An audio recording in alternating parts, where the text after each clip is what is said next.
Hello everyone, welcome back to my YouTube channel. ಇವತ್ತು ನಾನು ನಿಮ್ಮ ಜೊತೆ ಶೇರ್ ಮಾಡ್ತಿರುವಂತಹ ದಾಲ್ ಕಿಚಡಿ ರೆಸಿಪಿ ಮಕ್ಕಳಿಗಂತೂ ಬಹಳ ಅಂದ್ರೆ ಬಹಳ ಇಷ್ಟ ಆಗ್ತದೆ. ಅವರು ಹೊಟ್ಟೆ ತುಂಬ ಊಟ ಮಾಡ್ತಾರೆ. ಹಾಗಂತೇಳಿ ನೀವು ತಿನ್ನಬಾರ್ದಂತೇನಿಲ್ಲ, ನೀವು ಇದನ್ನು ತಿನ್ಬೋದು. ಹಾಗಿದ್ರೆ ಬರ್ರಿ ರೆಸಿಪಿ ನೋಡ್ಕೊಂಬರೋಣ. ಮೊದಲಿಗೆ ಒಂದು ಬೌಲ್ ಒಳಗೆ 1 ಟೇಬಲ್ ಸ್ಪೂನ್ ಆಗುವಷ್ಟು ಅಕ್ಕಿ, 2 ಟೀ ಸ್ಪೂನ್ ಹೆಸರುಬೇಳೆ ಮತ್ತು 1 ಟೀ ಸ್ಪೂನು ತೊಗರಿಬೇಳೆ. ನಾನಿಲ್ಲಿ ತೊಗರಿಬೇಳೆನ ಒಂದು ಸ್ವಲ್ಪ ಕಡಿಮೆ ಪ್ರಮಾಣದೊಳಗೆ ತೊಗೊಂಡಿನಿ, ಜಾಸ್ತಿ ಹಾಕಿದ್ರೆ ಪಿತ್ತ ಆಗಬಾರ್ದು ಅಂಥೇಳಿ. ಮತ್ತು 1 ರಿಂದ 2 ಟೀ ಸ್ಪೂನ್ ಆಗುವಷ್ಟು ಮಸೂರ್ ದಾಲ್. ಈ ಎಲ್ಲ ಕಾಳುಗಳನ್ನು ಚೆಂದಂಗೆ ಒಂದು 2 ರಿಂದ 3 ಸತಿ ತೊಳ್ಕೊಬೇಕು. ಇದನ್ನು ನೆನೆಸಿಡುವಂಥ ಅವಶ್ಯಕತೆ ಏನೂ ಇಲ್ಲ. ಈಗ ನಾನು ಇದನ್ನು 2 ರಿಂದ 3 ಸತಿ ತೊಳೆದಾದ್ಮೇಲೆ ಇದ್ರೊಳಗೆ ಫುಲ್ ನೀರು ಹಾಕಿ ಇದನ್ನು ನೀವು ಅರ್ಧ ತಾಸು ಅಷ್ಟನ್ನು ನೆನೆಸ್ಬೇಕು, 1 ತಾಸು ನೆನೆಸ್ಬೇಕು ಅಂಥೇಳಿ ಏನೂ ಕಂಡೀಷನ್ಸ್ ಇಲ್ಲ. ಜಸ್ಟ್ ಇದನ್ನು ಈ ರೀತಿಯಾಗಿ ನೆನೆಲಿಕ್ಕಿಟ್ಟು ಈ ಸೈಡ್ ಒಗ್ಗರಣೆ ಹಾಕ್ಕೊಂಡು ಆಮೇಲೆ ನೀವು ಒಗ್ಗರಣೆ ಒಳಗೆ ಆ ನೆನೆದಿತ್ತಂತಹ ರೈಸನ್ನು ಹಾಕ್ಕೊಂಡು ಬಿಡ್ಬೋದು. ಬಹಳ ಕ್ವಿಕ್ಕಾಗಿ ಈಸಿಯಾಗಿ ಈ ಒಂದು ಕಿಚಡಿನ ಮಾಡ್ಕೋಬೋದು. ಮೊದಲಿಗೆ ನಾನಿಲ್ಲಿ ಒಂದು ಕುಕ್ಕರ್ನ ಕಾಯ್ಲಿಕ್ಕೆ ಇಟ್ಕೊಂಡು ಅದರೊಳಗೆ 1 ಟೀ ಸ್ಪೂನ್ ಆಗುವಷ್ಟು ತುಪ್ಪನ ಆ್ಯಡ್ ಮಾಡ್ಕೊಂಡೀನಿ. ತುಪ್ಪದ ಒಳಗೆ 1 ಟೀ ಸ್ಪೂನ್ ಆಗುವಷ್ಟು ಜೀರಿಗೆನ ಹಾಕ್ಕೊಂಡೀನಿ. ಜೀರಿಗೆ ಆದಮೇಲೆ ಜೀರಿಗೆ ಚಟಪಟ ಆದಮೇಲೆ ಅದರೊಳಗೆ ಸ್ವಲ್ಪ ಇಂಗನ್ನು ಹಾಕ್ಕೋರಿ. ನಾನಿಲ್ಲಿ ಒಂದು ಸಣ್ಣ ಕಪ್ ಒಳಗೆ ಸಣ್ಣದಾಗಿ ಕಟ್ ಮಾಡಿ ಇಟ್ಕೊಂಡಿರುವಂತಹ ಮೆಂತ್ಯ ಸೊಪ್ಪನ್ನು ಆ್ಯಡ್ ಮಾಡ್ಕೊಂಡಿನಿ.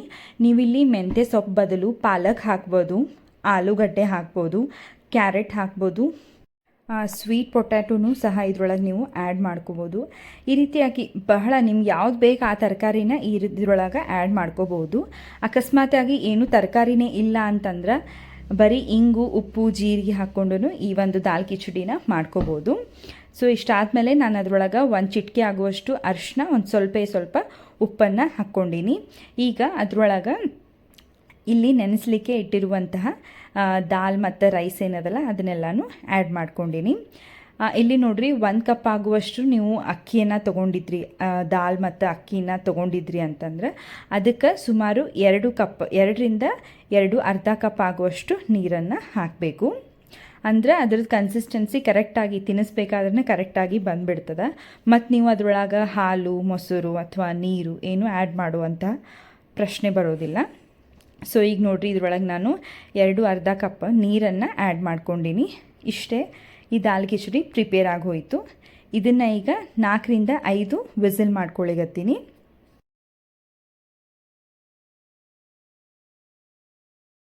ಇದು ಸಣ್ಣ ಮಕ್ಕಳಿಗೆ ಅಷ್ಟೇ ಅಲ್ಲ, ದೊಡ್ಡವ್ರಿಗೂ ಸಹ ಆರಾಮಿಲ್ದಾಗ ಬಾಯಿ ಕೆಟ್ಟಿರ್ತದೆ, ಏನು ತಿಂದಿನೂ ರುಚಿ ಆಗ್ತದಿಲ್ಲ, ಆ ಟೈಮ್ ಒಳಗೆ ಈ ದಾಲ್ ಕಿಚಡಿನ ಮಾಡ್ಕೊಂತಿಂದ ಬಾಯಿಗೆ ಬಹಳ ಟೇಸ್ಟ್ ಬರ್ತದೆ. ಇನ್ನೂ ನನ್ನ ಚಾನಲ್ಗೆ ಯಾರಾದರೂ ಸಬ್ಸ್ಕ್ರೈಬ್ ಆಗಿಲ್ಲ ಅಂದ್ರೆ ಪ್ಲೀಸ್ ನನ್ನ ಚಾನಲ್ಗೆ ಸಬ್ಸ್ಕ್ರೈಬ್ ಮಾಡಿ ನನ್ನ ವೀಡಿಯೋಸನ್ನು ನೋಡಿರಿ. ಈಗ ನೋಡಿರಿ 5 ವಿಸಿಲ್ ಆಗ್ಯದ.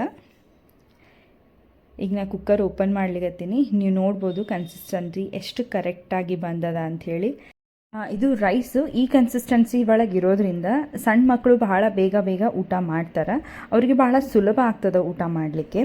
ಎಲ್ಲೇ ಹೋಗೋ ಗಡಿಬಿಡಿ ಒಳಗೆ ನೀವು ಇದನ್ನು ಪ್ರಿಪೇರ್ ಮಾಡ್ಕೊಂಡು ಹೋದ್ರಿ ಅಂತಂದ್ರೆ ಅವರು ಹೆಲ್ದಿಯಾಗಿ ತಿಂದಿರ್ತಾರೆ ಅನ್ನೋ ಸಮಾಧಾನವೂ ನಿಮಗಿರ್ತದೆ. ಈಗ ನೋಡ್ರಿ ಇಷ್ಟು ಮಾಡಿದ್ರಿ ಅಂದ್ರೆ ಹೆಲ್ದಿಯಾಗಿರುವಂತಹ ದಾಲ್ ಕಿಚಡಿ ರೆಡಿ ಆಯಿತು. ಇದನ್ನೇ ನೀವು ದೊಡ್ಡೋರಿಗೆ ಮಾಡಬೇಕು ಅಂತಂದ್ರೆ ಇದ್ರೊಳಗೆ ಖಾರಕ್ಕೆ ಒಂದು ಸ್ವಲ್ಪ ಮೆಣಸಿನ್ಕಾಯಿನ ಆ್ಯಡ್ ಮಾಡಿಬಿಟ್ರಿ ಅಂತಂದ್ರೆ ಸಾಕು, ದೊಡ್ಡವರಿಗೆ ದಾಲ್ ಕಿಚಡಿ ರೆಡಿ ಆಗ್ತದೆ. ಇದನ್ನು ಸರ್ವ್ ಮಾಡಬೇಕಾದ್ರೆ ಒಂದು ಸ್ವಲ್ಪ ತುಪ್ಪನ ಆ್ಯಡ್ ಮಾಡಿಕೊಂಡು ಸರ್ವ್ ಮಾಡಿದ್ರಿ ಅಂತಂದ್ರೆ ಇದರ ಟೇಸ್ಟ್ ಇನ್ನೂ ಡಬಲ್ ಆಗ್ತದೆ. ಇಷ್ಟು ಹೇಳ್ತಾ ನೆಕ್ಸ್ಟ್ ವಿಡಿಯೋ ಒಳಗೆ ಮತ್ತೆ ಸಿಗೋಣ ಅಂತ. ಅಲ್ಲಿವರೆಗೂ ಟಾಟಾ, ಬಾಯ್ ಬಾಯ್.